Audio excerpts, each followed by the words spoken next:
Assalamualaikum warahmatullahi wabarakatuh. Kita sambung pada ayat seterusnya. A'udzubillahi minasyaitonirrajim. Bismillahirrahmanirrahim. Ya ayyuhallazi. Ini kita dah banyak kali dah belajar. Ini huruf nida. Allazina, orang-orang ni. Wahai orang-orang yang amanu. Orang-orang yang beriman. Pun sama kita dah banyak kali belajar. Kulu. Ini kata perintah. Dari akal kata akala. Kulu. Maksudnya makanlah. Ni jamak. Ni isim fa'il jamak. Kamu makanlah min dari tayyibat. Tayyibat jamak dari tayyib iaitu benda-benda yang baik. Benda-benda yang tayyib. Benda-benda yang suci. Tayyib maksudnya benda-benda yang suci. Ma dari apa? Razaqna. Kami telah rezekikan kum kepada kamu. Ma razaqnakum, apa-apa yang kami telah rezekikan kepada kamu. Wa dan ushkuru, sama juga jamak isim fa'il, kamu bersyukurlah. Ushkuru, kamu semua bersyukurlah. Li kepada, lillahi maknanya kepada Allah Ta'ala.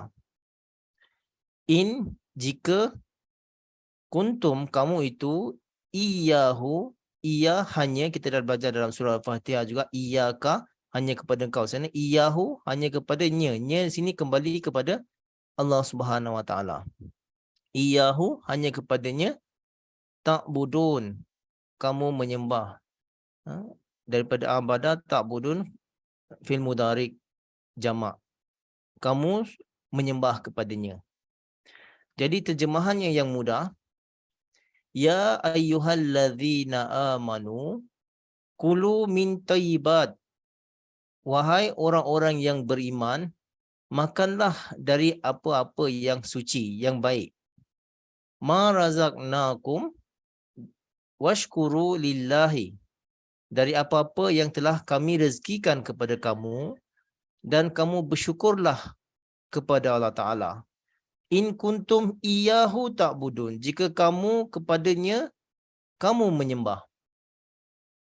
Jadi ayat ini, tafsir ringkasnya adalah bahawa Islam, Allah SWT mengajak orang-orang yang beriman ini bukan saja makan benda-benda yang halal, tetapi atas daripada itu makan benda-benda yang tayyib. Benda-benda yang suci, benda-benda yang baik. Jadi kita dah belajar ayat sebelumnya, kita lihat balik ayat sebelumnya. Ya ayuhan nasu kulu mimma fil ardi halalan tayyiba. Wahai manusia, makanlah dari apa-apa di bumi ini yang halal dan tayyib. Sebelum ni kita dah belajar, kita diajarkan untuk makan benda-benda yang halal dan tayyib. Jadi saya dah terangkan dalam pelajaran yang lepas apa yang dimasukkan halal, apa yang dimasukkan tayyib. Tetapi di sini adalah satu peringkat yang lebih atas lagi. Untuk orang-orang yang beriman. Bahawa mereka di sini katakan beriman, orang-orang yang beriman. Tadi itu general untuk nas saja. Yang sebelum ni an-nas. Dia di peringkat atas lagi apabila orang-orang beriman diseru untuk makan benda-benda yang tayyib. Bukan saja halal tapi tayyib. Tayyib kita dah belajar bahawa benda itu hendaklah, walaupun benda itu halal, tapi kalau dia tak sesuai untuk kita, tak bagus untuk kita, itu bukan tayyib. Kita dah belajar sebelum ni, saya dah katakan bahawa kalau contohnya manisan. Manisan tidak haram. Tapi untuk orang yang ada kencing manis, mungkin dia kena kurangkan makan manisan. Jadi manisan itu tidak tayyib untuknya. Sama juga kalau orang tu ada darah tinggi. Walaupun daging merah itu halal, tapi kalau dia makan akan memudaratkan, akan menyebabkan darah tingginya akan naik. Jadi untuk dia itu tidak tayyib. Jadi dan banyak lagi sebenarnya contoh-contoh. Kita lihat bagaimana kepada Rasulullah SAW pun telah diajarkan supaya makan benda-benda yang tayyib. Sebagaimana dalam surah Mu'minun ayat 52 Allah SWT berfirman, Ya ayyuhar rusul kulu min tayyibati wa'malu salihah. Wahai para rasul, makanlah daripada yang tayyib dan beramal solehlah. Jadi di sini para nabi, para rasul juga diperintahkan untuk makan benda-benda yang tayyib. Sebab apa? Benda-benda ini akan mempengaruhi rohani dan jasmani mereka. Maka itu kita lihat ada dalam hadis digambarkan bagaimana Rasulullah SAW tidak suka makan bawang. Kerana kalau makan bawang itu nanti mulut beliau akan berbau. Dan sehingga kan orang-orang yang suka banyak makan bawang ini, jadi mereka tidak digalakkan untuk pergi ke masjid kerana akan mengganggu orang-orang lain yang datang solat berjemaah di masjid. Jadi ini antaranya. Sama jugalah, bukan saja bawang. Contohnya kalau durian ke, kalau kita dah makan durian, jangan kita pergi ke masjid kerana akan merosakkan bau di sana, suasana di sana. Tapi kalau kita dah makan, kita dah bersih, kita dah gosok gigi, tak masalah. Jadi kena perhatikan di sini. Sini Allah SWT mengajak orang-orang yang beriman supaya lebih memperhatikan apa yang diambil, yang dimakan. Sebab ianya akan mempengaruhi rohani dan jasmani kita. Nanti kita akan terangkan. Ma razaqnakum washkuru lillahi in kuntum iyyahu ta'budun. Sebagaimana apa-apa yang telah kami rezekikan kepada kamu, dan bersyukurlah kepada Allah Subhanahu Wa Taala jika kamu hanya kepadanya menyembah.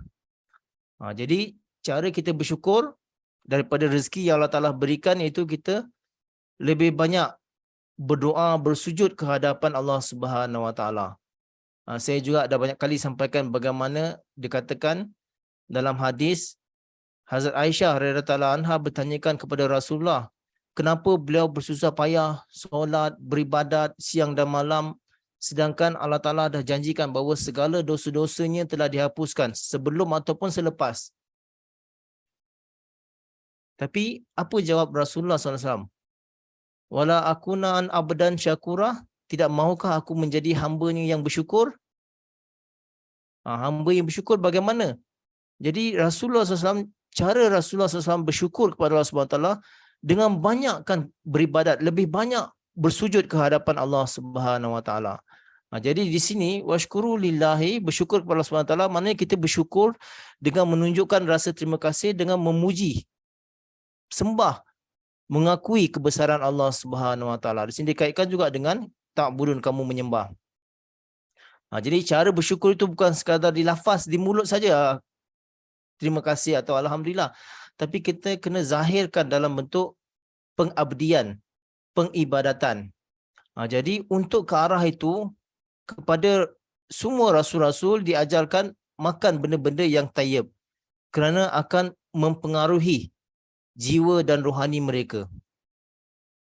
Sebenarnya subjek ini sangat besar, kan? Kalau kita nak kembangkan, boleh nanti kita boleh kembangkan dalam sesi soal jawab nanti.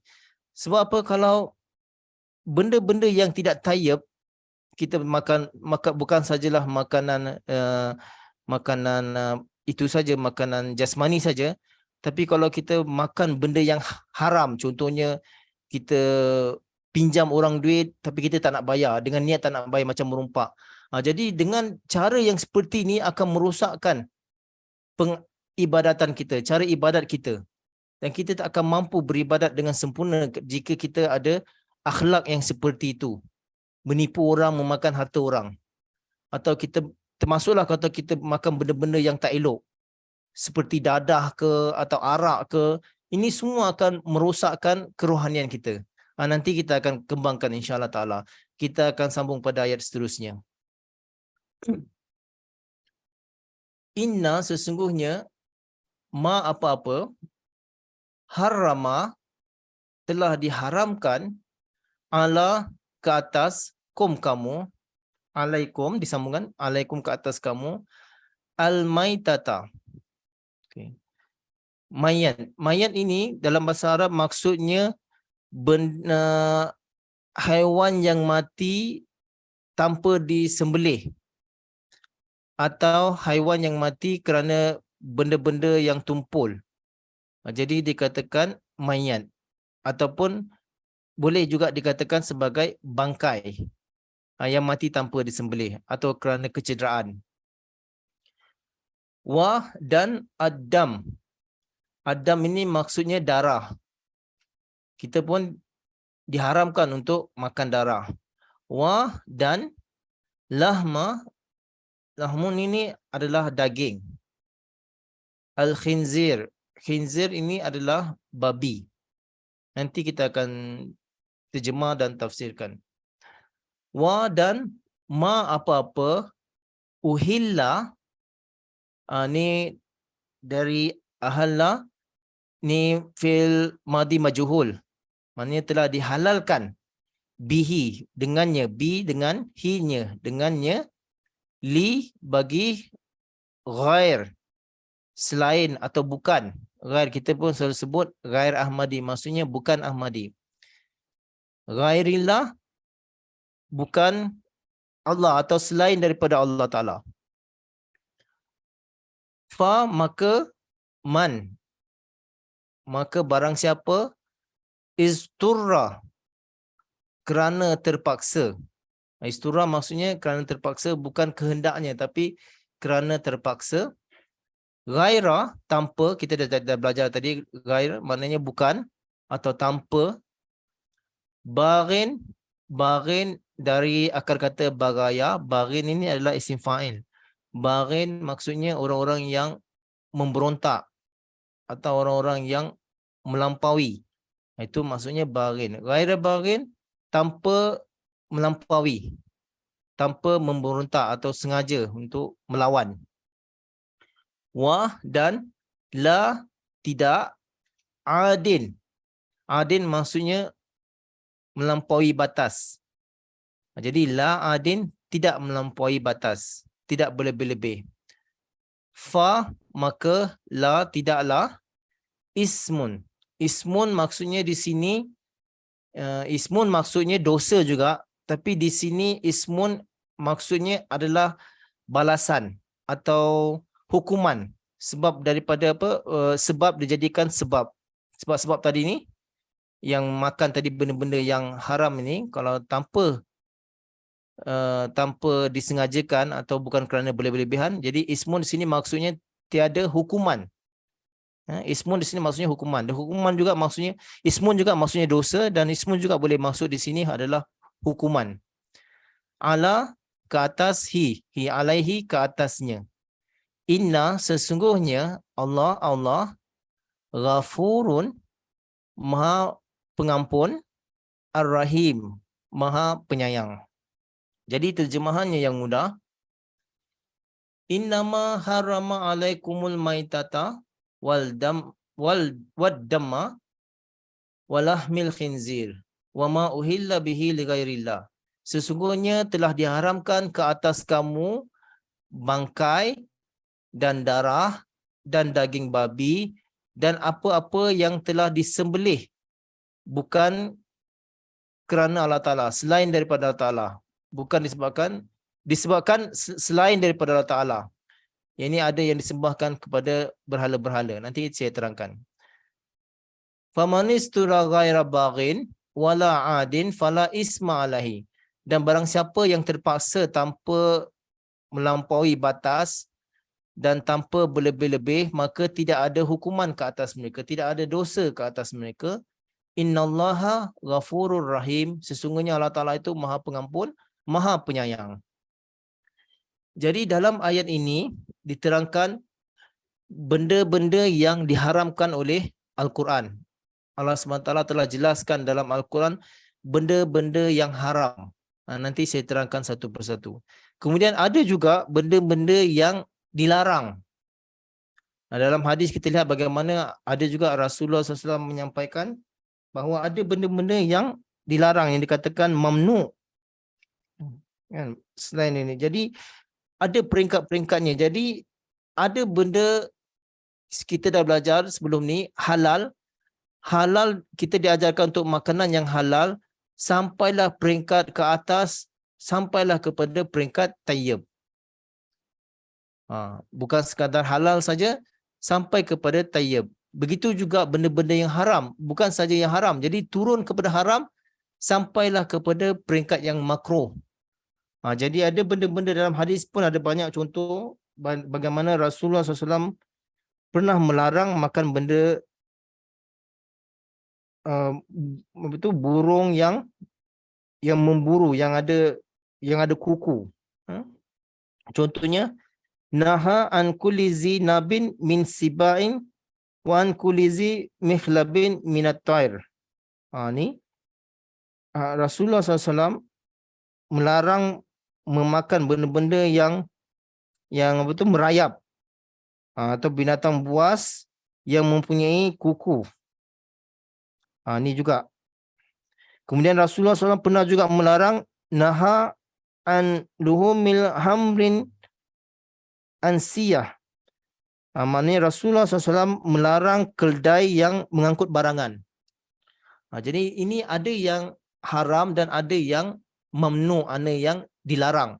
Jadi begitulah kedudukannya, daripada tayyib turun kepada halal, kemudian halal turun kepada haram, haram turun lagi kepada daripada halal naik-naik sampai ke tayyib, kemudian daripada haram turun-turun sampai kepada perkara-perkara yang makruh. Tapi sini kita akan bicarakan yang dalam ayat ini benda-benda yang haram. Kenapa mayat ini atau bangkai ini haram? Sebab apa? Makanan bangkai ini bila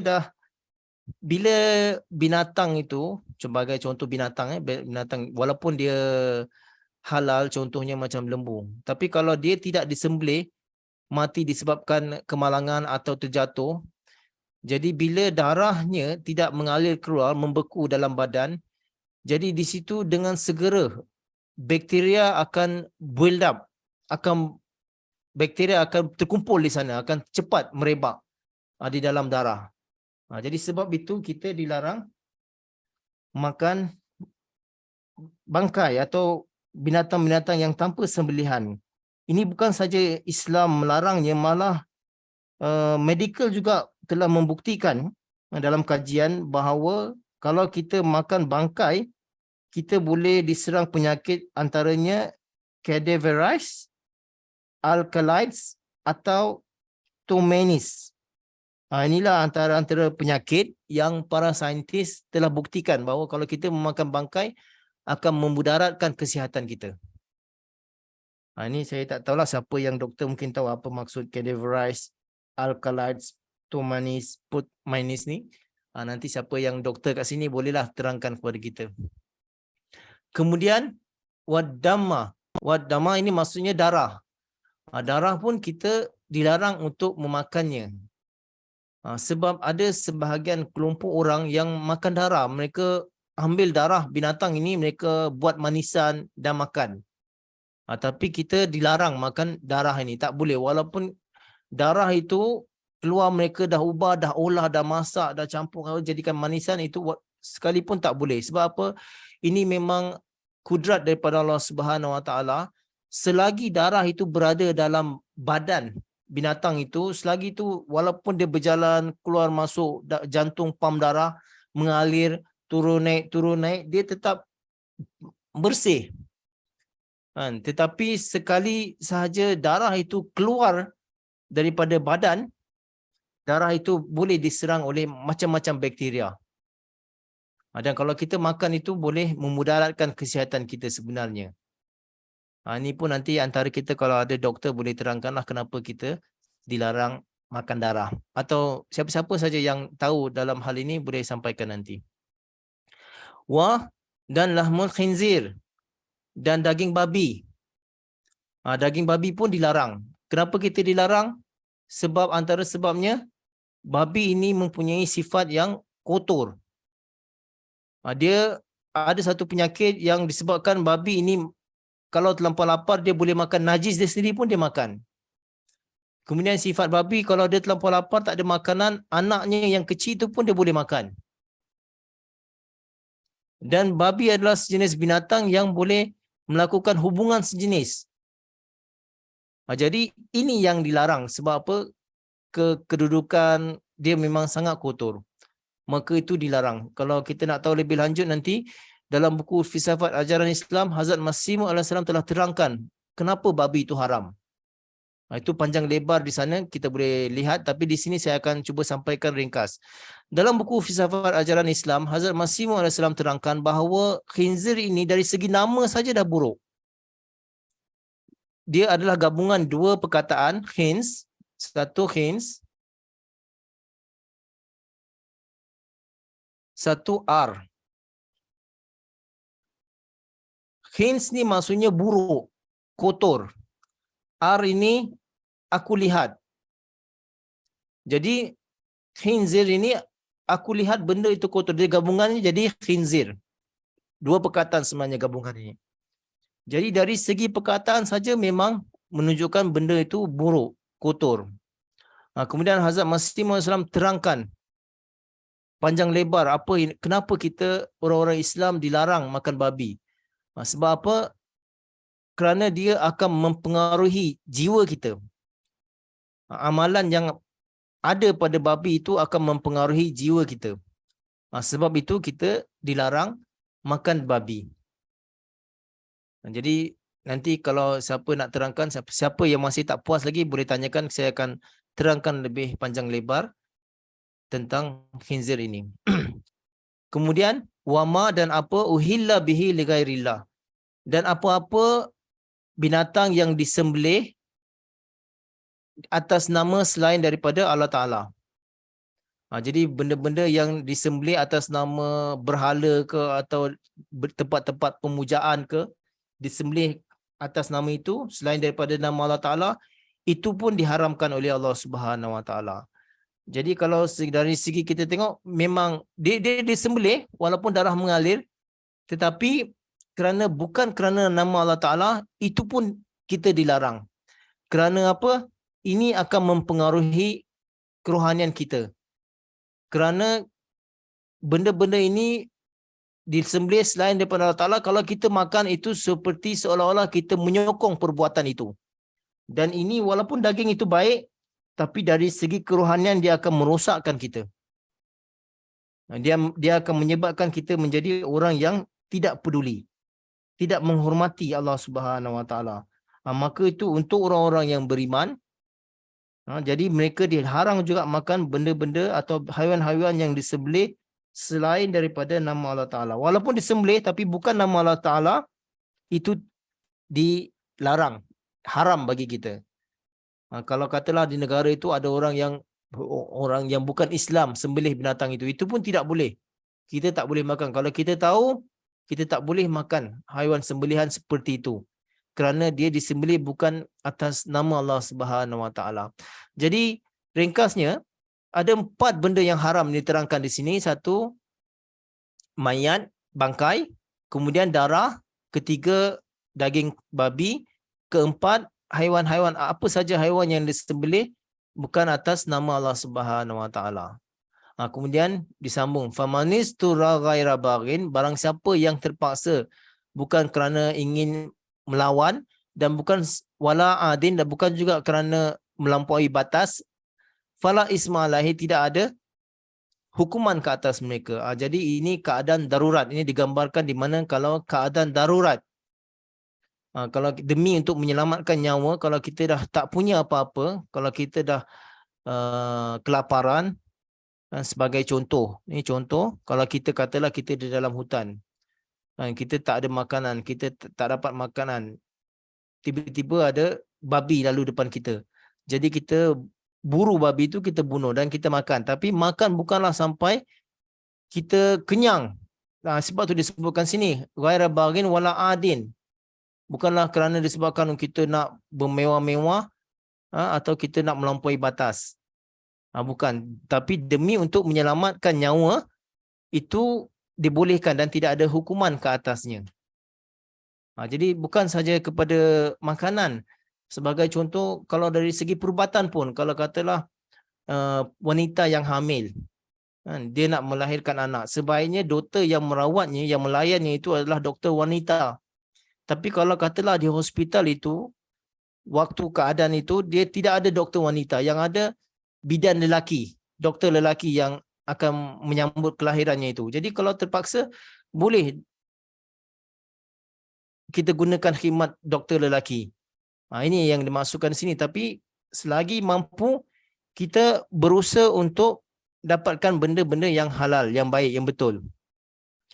Ada satu riwayat saya ingin kongsikan di sini. Ada di zaman Khalifah Umar radhiyallahu anhu, ada tawanan yang ditahan oleh Kaisar. Jadi dia dibawa ke penjara. Jadi Kaisar nak bunuh dia. Tapi orang-orang nasihatkan kepada Kaisar supaya jangan bunuh dia. Kalau kita bunuh dia, tawanan orang Islam ini, nanti bila Hazrat Khalifah Umar tahu, dia akan buat perkara yang sama kepada banduan kita. Jadi jangan kita bunuh dia. Jadi raja tadi, Kaisar tadi kata, aku nak bunuh dia, nak jadikan dia satu pelajaran kepada orang lain. Tapi atas nasihat itu, dia tak jadi bunuh, tapi mereka katakan, dia tak puas. Dia kata dia tetap nak seksa dia. Kata seksa dia dengan bagi dia makan babi. Jadi dia biarkan kelaparan beberapa hari, kemudian dihidangkan dengan makanan babi. Jadi dia nak lihat bagaimana. Dan tawanan Islam itu dia tak makan, dia berusaha tidak makan. Kaisar tadi ingin melihat dia makan babi itu, tapi tawanan Islam tu tak mau makan. Kemudian tiba-tiba Kaisar jatuh sakit, kepalanya jatuh sakit. Sakit severe punya headache, sakit kepala. Jadi mereka kaji kenapa dia jadi tiba-tiba jadi jatuh sakit. Jadi mereka katakan mungkin disebabkan Kaisar ingin memaksa orang itu makan babi. Jadi mereka katakan segera kita tulis kepada Khalifah Umar, minta maaf dan minta doa. Jadi mereka mengirim surat kepada Khalifah Umar, minta maaf dan mohon doa. Dan Khalifah Umar mendoakan untuk Kaisar, dan Kaisar itu terselamat daripada penyakit dia tadi. Jadi lihat bagaimana Hazrat Masih Maud Islam cuba terangkan bahawa kalau kita berusaha untuk mengelak daripada makan benda-benda yang tidak halal ini, benda-benda yang haram ini, Allah Subhanahu Taala akan menolong kita, akan membantu kita, menyelamatkan kita daripada makan daripada benda-benda yang haram. Walaupun dalam keadaan terpaksa pun kita akan terselamat. Tapi kalau kita sungguh-sungguh ada niat yang bersih. Innallaha ghafurur rahim. Sesungguhnya Allah Ta'ala itu maha pengampun, maha penyayang. Apapun keadaan nanti, sesungguhnya Allah Ta'ala itu maha pengampun, maha penyayang. Kalau sekalipun kita terpaksa, Allah Ta'ala itu maha pengampun, maha penyayang. Kita perlu yakin bahawa Allah Ta'ala akan memaafkan kita. Kalau kita dah terlanjur ke, terlupa ke, apa pun yang terjadi, kita harus mohon maaf, mohon perlindungan daripada Allah Subhanahu Taala supaya perkara ini, nasib seperti ini jangan berulang kepada kita. Supaya janganlah sampai kita terpaksa makan benda-benda yang haram. Banyaklah ini sebenarnya, ini sebagai ayat ini sebenarnya kita boleh kembangkan banyak. Contohnya kalau kita dah terlampau miskin, kita terpaksa sampailah kita merompak. Janganlah sampai kita berdoa supaya nasib kita tak sampai seperti itu. Dah tak terlampau memerlukan sangat, terlampau terdesak sehingga ada yang sanggup merompak mencuri. Jangan sampai nasib kita sampai seperti itu. Jadi tuan-tuan dan puan-puan, untuk pengajian kita pada hari ini, saya rasa cukup untuk setakat ni. Tapi saya suka sekali lagi, kalau ada siapa nak tambah pun boleh, nak tanyakan soalan pun boleh. Wabillahi taufiq wal hidayah. Assalamualaikum warahmatullahi wabarakatuh.